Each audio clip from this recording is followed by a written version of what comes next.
Olá pessoal, estamos de volta no nosso terceiro e último vídeo da trilogia. Eu tenho certeza que vocês estão gostando muito, porque eu estou gostando muito, estou aprendendo muito. Vocês não têm noção tanto que está sendo divertido fazer esse bate-papo com o André Bassi, que tinha um tempo que eu não via pessoalmente. Tudo bom, né, André?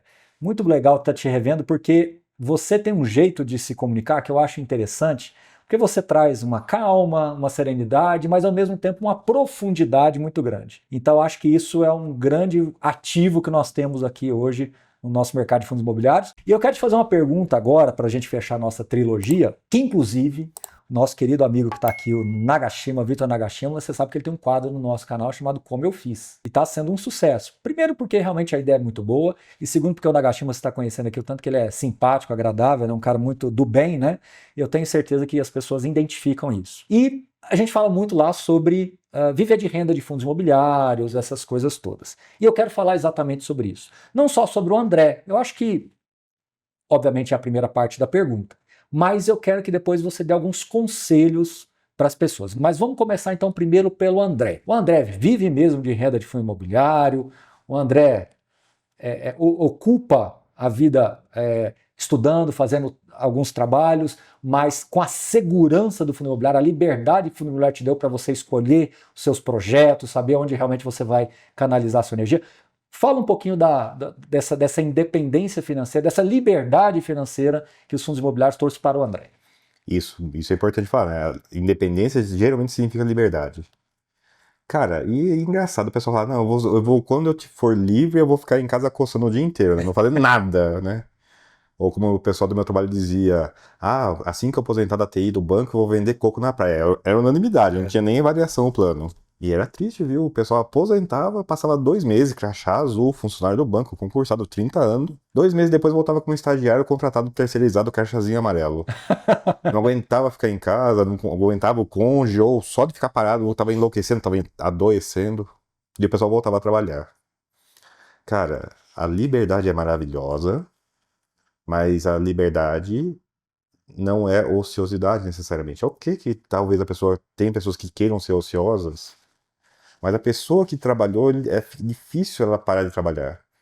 Eu vejo isso na minha família. Eu tenho alguns tios que estão aposentados já, sei lá, há tanto tempo. Uhum. E esses tios voltaram a trabalhar, porque ficar em casa não ocupa o tempo. Uhum. Mas sobre liberdade, é divertido quando você consegue sim, se distanciar do trabalho, demora um tempo. Uhum. Fundo imobiliário paga as minhas despesas, ponto. No entanto, às vezes eu pego alguns projetos malucos Isso. de visitar a obra, avaliar, que o pessoal sabe que tem esse conhecimento Uhum. é utilitário. TI, às vezes, deu incêndio aqui no projeto meu e eu preciso de alguém para me ajudar. Eu tenho ainda a habilidade de sentar, ler código e resolver. Cobro caro. Cara, Treinamentos, enfim, sim, workshops, tudo. esses dias tá tão tranquilo, tá ocupando tão pouco tempo, que tem um projeto open source que eu comecei a ajudar em 1997. Tinha 17 anos quando eu comecei a ajudar ele lá. E eu fiquei afastado há alguns anos e tal, mas tá tão tranquilo agora que eu estou resolvendo bugs que me incomodavam lá de 2003 desse projeto. Porque eu tô com tempo e tô querendo e dedicando meu tempo a esse projeto que é código livre e tal. Então, lembrando que todo trabalho é uma ocupação útil, né? Então, assim, ter emprego é uma coisa, ter trabalho é outra. Então, você é um cara que trabalha, você tem suas ocupações úteis, né? Sim, você enlouquece você ficar parado, cara. Pelo menos quem trabalhou é difícil. Uhum. É difícil admitir, mas todo mundo que trabalha adquire um certo vício da ocupação. Isso. Agora, André, vamos falar de conselho para essa turma aí. Então, assim, primeira coisa, as pessoas têm um receio danado, e eu tentei explicar isso matematicamente, eu acho que foi infrutífero, porque as pessoas tentam. Eles querem, quando você começa a mostrar uma planilha na internet, as pessoas começam a querer chegar na 8ª casa dessa planilha e vira uma confusão e não entendem o conceito por detrás. Essa história do reinvestimento, como é que isso, que conselho que você dá? Eu quero vários conselhos aqui, hein? O primeiro conselho é esse, como é que é a história do reinvestimento, como é que a pessoa deve se proteger? Você é um cara que tem papel, como na nossa trilogia aqui, você falou no primeiro vídeo da trilogia que você falou que tem muito papel. Como é que as pessoas deveriam se comportar diante dessa questão do reinvestimento? Tá, eu vou tentar ir de trás pra frente. Sim, eu tenho muito papel e é um perigo, porque fundo de papel não acompanha a inflação, né? Ele matematicamente e legalmente ele é proibido de acompanhar a inflação, mas conselhos gerais, né, para a galera de renda variável, no caso, nem é tão fundo imobiliário mais. O primeiro é que a variação é sua amiga. Eu não invisto em renda variável porque ela cai, fundo imobiliário porque cai pouco ou cai muito. Eu invisto porque ele se movimenta. A primeira crise assusta, mas depois da segunda ou terceira, você, fica um pouco mais relaxado, mas dois, cara, você realmente descobre que a variação é sua amiga. Grande parte dos meus retornos vieram das grandes variações negativas do mercado. Eu sou comprador. Ah, tá em alta eu tô comprando, tá em baixa eu tô comprando. Eu compro em alta porque eu não sei quanto tempo dura alta, às vezes dura bastante tempo, né? Lembra lá 17, 18, até 19, até 20, foi um período longo. Mas reinvestir na época de baixa é muito mais eficiente. Qualquer dinheiro que você está colocando agora, a gente está conseguindo travar IPCA mais 13, mais 14. E o pessoal comemorou ano passado com fogos de artifício IPCA mais 7, né? A gente consegue agora IPCA mais 14. Mas existe um número mágico de reinvestimento? Cara, existe. E é o seguinte, eu só parei de trabalhar tão cedo porque meu nível de poupança era absurdamente alto. É a primeira coisa que eu falo pra todo mundo. Quase ninguém consegue reinvestir 40% do salário. Você leva mais tempo porque você reinveste menos, ponto. Então, se você quer acelerar, você vai ter que ter um nível de poupança grande e isso, o reinvestimento entra nesse nível de poupança. Porque o dinheiro que você recebe do salário, do trabalho, e o dinheiro que você recebe dos seus investimentos em renda variável é dinheiro igual no final das contas. Se você vai gastar e reinvestir, não faz diferença nenhuma de onde esse dinheiro veio. Nenhuma, nenhuma, nenhuma. Não adianta carimbar que são diferentes, não são. Então, se a pessoa quiser aposentar em 30 anos, é uns 10%. Se a pessoa quiser aposentar em uns 20 anos, é mais perto de 18%. E para aposentar em 10 anos tem que ser 40%, 50% da receita. Sim, mas agora vamos considerar aposentado. É outro magic number, outro número mágico aí que as pessoas querem fazer. Você está aposentado. E aí, quanto que você deve reinvestir da sua carteira mantendo-se aposentado para que você não possa ter uma corrosão muito nociva? E você me permite contextualizar? É porque as pessoas começam a desdobrar essa questão em várias outras verticais. Primeiro, começa a falar que essa inflação que é divulgada aí não é inflação minha, a minha inflação é diferente, eu não confio nessa, eu não confio naquela. Ou outra coisa que até me aflige um pouco mais é que a pessoa passou a vida toda juntando dinheiro, passou a vida toda sendo superavitário, aí de repente, depois que é aposentado, ela acha que ela vai mudar o perfil completamente e vai passar a ser uma pessoa que gaste compulsivamente, que não dê valor no dinheiro. Então é como se fosse ter uma mudança de personalidade ao virar a chave de aposentado, o que na verdade não acontece. Então eu acho que é muito mais uma preocupação, eu diria assim, etérea, gasosa, do que algo factual. Mas, por outro lado, o fundo imobiliário ele foi vendido como um produto que protege o patrimônio, né? Então, como é que a gente balança tudo isso aí? Vai lá. Bora lá. Que a inflação do IPCA não é a minha inflação, amém, né? Primeira coisa, né? Se eu pegar a lei da inflação lá, que pede pro IBGE calcular e encontrar o nome de alguém lá, eu vou ficar preocupado. Primeira coisa. Então, amém que não é de ninguém essa inflação. É o número terceiro, é o número global. E sobre percentual, sim, eu vou dar números muito chutados. Seria bom até que refazer esses estudos. Já teve um estudo para tijolo. Seria bom confirmar esses números para papel, mas quem tem carteira de tijolo tem que reinvestir um quarto. Acho que foi um número assim que o Medeiros chegou. Quem tem papel, inflação... Tem tijolo, você falou no... Reinveste um quarto. Um quarto, 25%. 25%. Inflação, papel inflação metade. Né? Paga mais, mas você tem que reinvestir mais. E quem tem papel CDI, você tem que reinvestir 100%. Você não pode ter papel CDI na aposentadoria. Cara, fundo imobiliário não protege da inflação per si.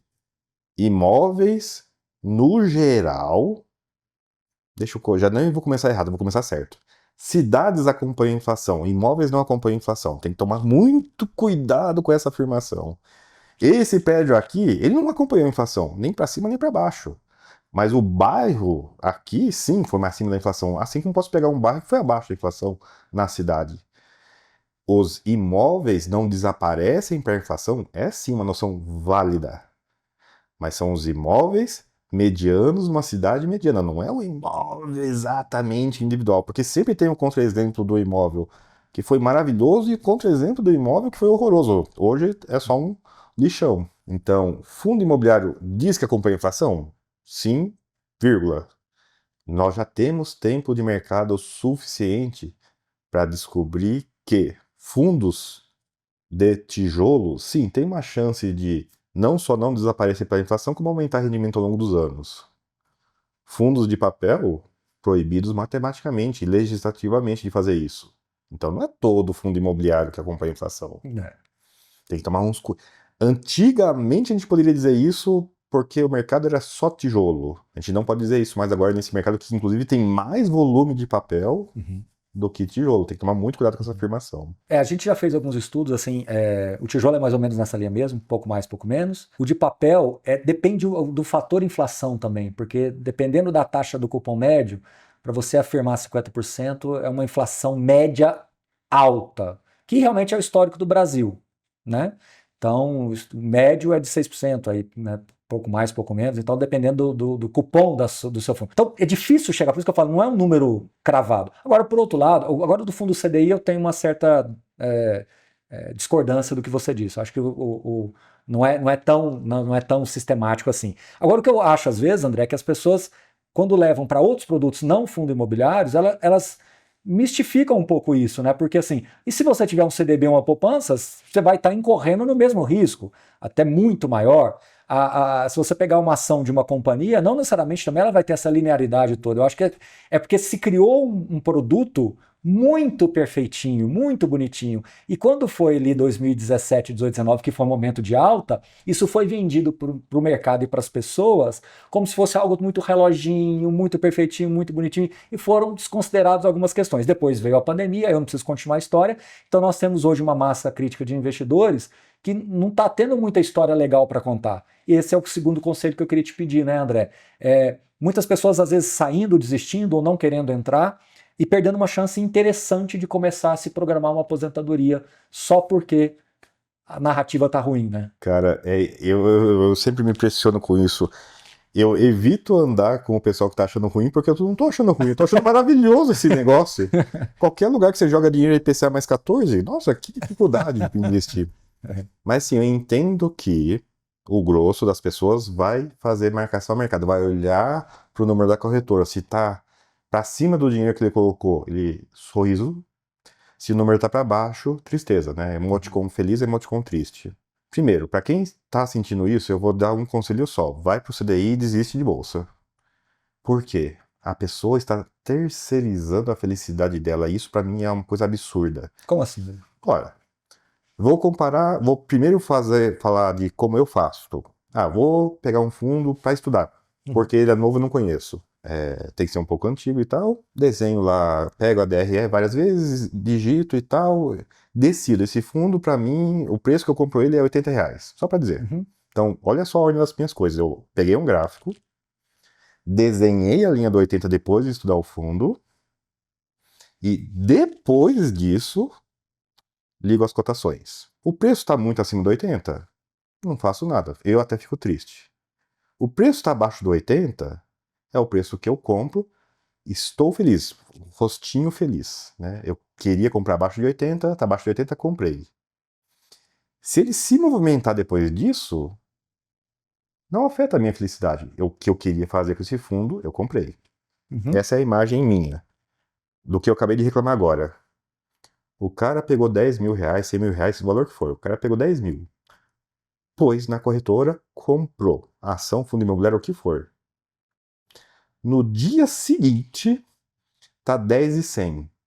Ele vai estar feliz. Mas a felicidade dele é contingente a ter subido. No dia seguinte, é 9.900. Ele vai estar pé da vida. E vai estar pé da vida porque contingente ao mercado ter descido.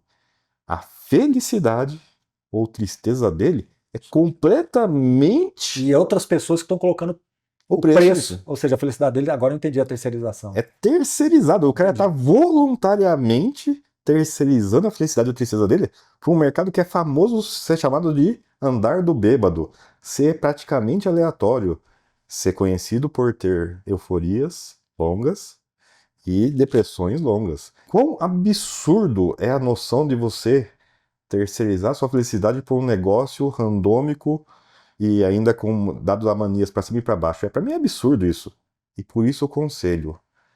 Quem está muito pessimista, quem está muito triste, e é normal, tá? Isso é normal, é a maioria. É instintivo fazer isso. Tem que sim ficar triste, tem que aceitar a tristeza, tem que estudar para ver se muda. Mas é a minoria que vai mudar. Essas pessoas têm que ir para investimentos que só sobem. Note que eu não falei renda fixa. Nem toda renda fixa só sobe. Tem renda fixa que é pior do que ação, inclusive. Né, o pessoal que estava comemorando o IPCA mais 7, né, se deu mal, inclusive. Né? Nem no 7, no 6 já apareceram muitos vídeos na internet. No 6 não se falava nada, foi cara. o magic number, né? O IPCA mais 6. Daí foi pra 7, né? Nesse pessoal não tá muito feliz agora. Na minha família, cara, o pessoal sabe que eu mexo com fundo imobiliário, vê os vídeos até. Mas conversando eu faço o sweet tablet na hora. Ah, não. Palavras de maldição. O cara pergunta, mas é arriscado. Na hora eu pego essa pessoa, venho na minha listinha lá do sweet tablet e risco ela da renda variável. Ó, você só pode poupança CDI. Nunca mais falo de bolsa pra ela. A pessoa literalmente declara pra mim, não, eu não tolero variação, então você não pode ter bolsa, ponto. E eu queria mais um conselho com relação aos rendimentos. Você está falando muito de cotação. E André, a gente tem visto muito fundo melhorando o rendimento. Alguns fundos que até caíram, eu não estou generalizando aqui, mas alguns fundos caíram porque às vezes era um rendimento não recorrente, porque tem os ciclos, né, dentro do fundo. Por que as pessoas insistem tanto em olhar as cotações e simplesmente esquecem dos rendimentos e não fazem essa sensibilidade de tentar encontrar... Porque quando fala para mim fundo imobiliário, fala assim, fundo imobiliário em uma palavra, para mim é resiliência. Ou seja, num cenário como a gente está vendo agora, tem fundo que está segurando o rendimento e ainda até subindo em alguns casos. Mas um caiu, o outro caiu. Não, mas aí é um exercício seu de estudar o fundo para saber se, né, é uma boa escolha ou não. Mas aqueles que a gente acompanha mais aqui, que a gente está mais próximo, a gente está bastante confortável. Mas as pessoas olham só a cotação. Que conceito que você dá para as pessoas que vêm pelo fundo imobiliário pela renda e de repente só ficam olhando a cotação? O conselho é abra menos o home broker, mas, cara, eu vou agora defender essas pessoas, eu vou defender a tristeza dessas pessoas. Eu tava numa corretora que eu saí lá por motivos variados, mas eu lembro que eu tava nessa corretora quando ela mudou o site, e em vez de mostrar algumas informações genéricas, ele colocou... Você logou, a primeira coisa que ele traçava para você é o seu gráfico de evolução patrimonial. Era uma época de alta. Eu olhei aquilo lá e falei, vocês vão se arrepender disso na baixa. Mas agora, eu pensei isso. Imagina a pessoa que cadastrou na corretora e que achou legal. Nossa, eu consigo ver na hora que eu abro. No mercado de baixa como agora, cotação, você perguntou, por que cotação, cotação? Porque a desgraça das maioria das corretoras, a primeira coisa que mostra para a pessoa é se você está verde ou vermelho. É mais importante a informação que ancora. Mas é um número grande, é uma linha grande, é verde, é vermelho, é pintado, inclusive. Eu raramente abro, né, a performance da minha carteira e eu deveria fazer isso, porque eu bato e fixo com uma facilidade absurda, mas não bato o CDI. Tem épocas que o CDI está lá em cima e a carteira está aqui embaixo. De novo, eu gosto da renda variável. Mas você fazendo essa pergunta, você especialista, fazendo essa pergunta para o especialista, gera uma resposta que é incondizente com a pessoa que está ansiosa. Que a pessoa que está ansiosa, ela tem o quê? Ela colocou 10 mil e... Ela ancorou nos 10 mil ali. Ela ancorou nos 10 mil. A felicidade dela vai ser mais 10 mil, a tristeza dela vai ser menos que 10 mil, ponto. Os rendimentos é o que paga o meu plano de saúde, é o que paga as minhas refeições. Eu não cozinhei um feijão na minha vida nos últimos 10 anos, é só como fora praticamente. Vai, tem que viver bem também. Paga as viagens, paga os restaurantes, paga festa de família. A minha família faz umas festas grandes até hoje, é bem divertido. Isso, porque você perguntou, e o foco do rendimento? O foco do rendimento é isso. Cara, tá pagando as minhas despesas, que eu já tô na fase de aposentadoria, ou para quem tá formando... Nossa, eu tenho já R$1.000, o caso lá que vocês mencionaram, do pessoal como eu faço. Tem pessoal que não adquiriu ainda a sonhada liberdade, mas só de ter uma renda passiva de R$500 mil, para aquela pessoa faz uma diferença enorme. É uma renda extra, é um chequinho que cai na conta todo mês de 100 mil, 10 mil reais. Você sabe o que me impressiona, André? As pessoas, né, almejarem a aposentadoria. Eu acho que o conceito está bem solidificado. Mas ao mesmo tempo eu fico me perguntando como essas pessoas vão lidar. Porque assim, vai aposentar com um CDB do banco? Tudo bem, mas o conceito, vamos falar assim, inicial, o produto inicial, ele não foi formatado para isso. E às vezes eu fico me perguntando, né, como é que coloca isso na cabeça da pessoa? Porque assim, as ações têm a característica também da volatilidade, a se aposentar com um fundo multimercado, por exemplo, é difícil, e vai também tem horas, a gente viu fases péssimas de fundos multimercado, agora deram uma melhorada alguns deles. Então, às vezes eu fico me perguntando, será que isso é uma falta, só para a gente concluir aqui, e é o último conselho, que é o conselho educacional. Como é que as pessoas vão se segurar nisso? É comportamental, ou seja, da pessoa, não tem jeito, é educacional, dá para pegar uma pessoa um pouco mais ansiosa e colocar conhecimento para ela se acalmar? Que conselho que você dá para essas pessoas que estão aqui nos ouvindo, que hoje estão ansiosas, estão apreensivas e se sentem meio que assim, desprotegidas, né? Bom, respondendo na ordem, tentar na ordem. Uhum.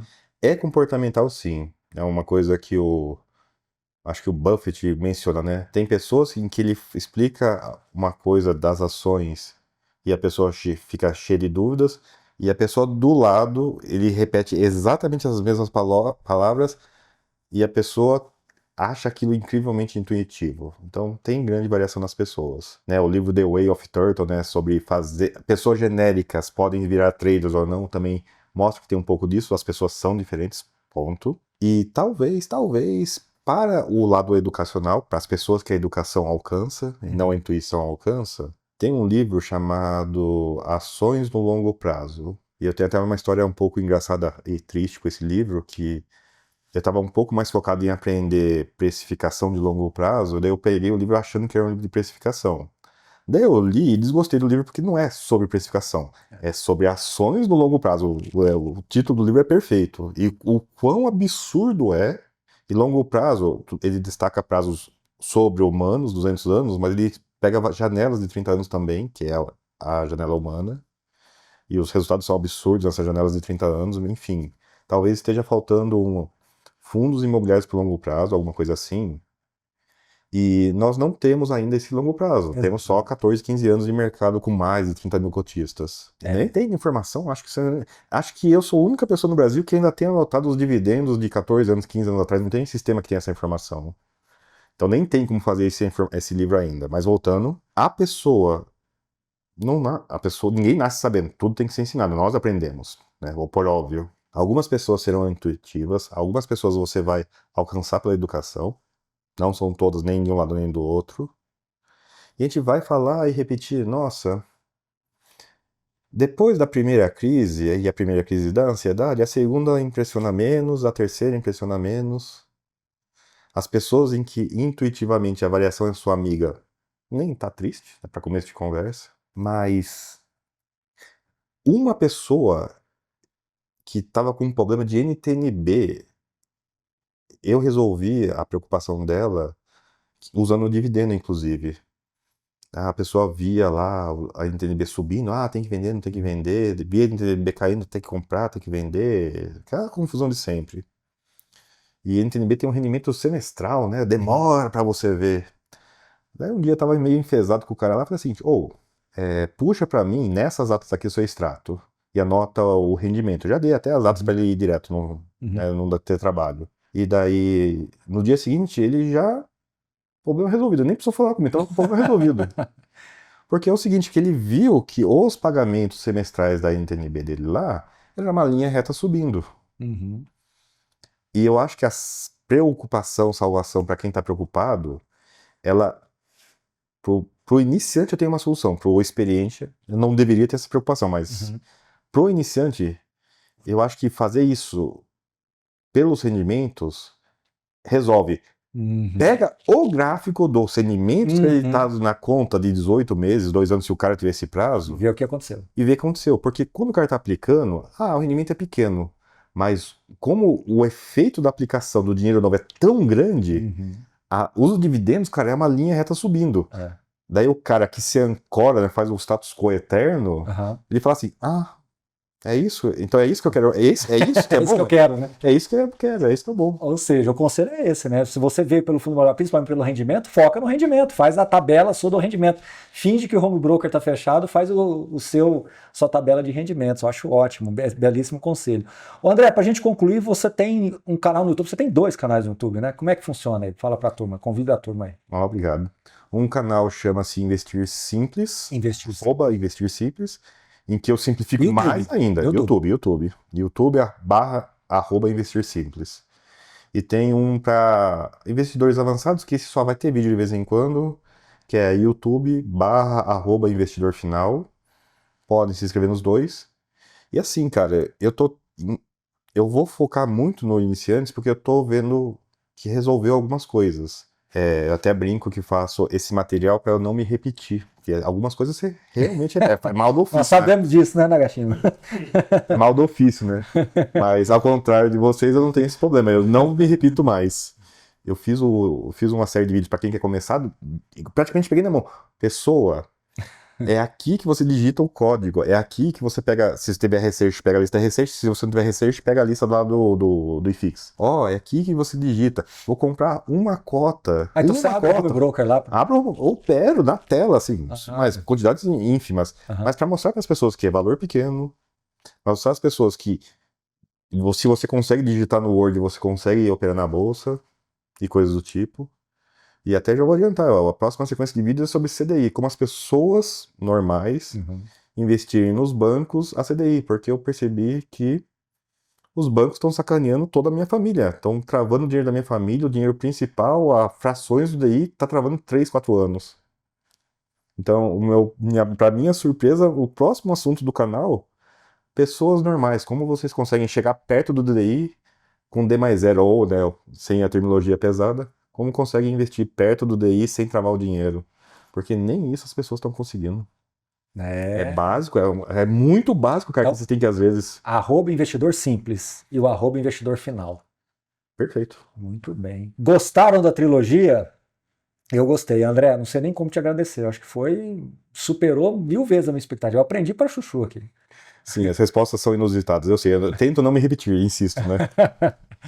Nagashima, gostou? Tá aprovado o vídeo aí. Dá o joinha, Nagashima, primeiro. Aprovadíssimo. Olha lá, o joinha do Nagashima. E o Nagashima tá com Como Eu Fiz, hein, pessoal? Fiquem de olho sempre quinta-feira, às 19h30. Quinta-feira, às 19h30, o quadro do Como Eu Fiz, que é um pouco da sequência do que a gente fez aqui. Turma, muito obrigado. Quero agradecer a todos vocês e até a próxima oportunidade. Muito obrigado por participar aqui da trilogia com o André Bassi. Valeu. Obrigado, André. Obrigado pelo convite de novo, claro. Valeu. Até mais, turma.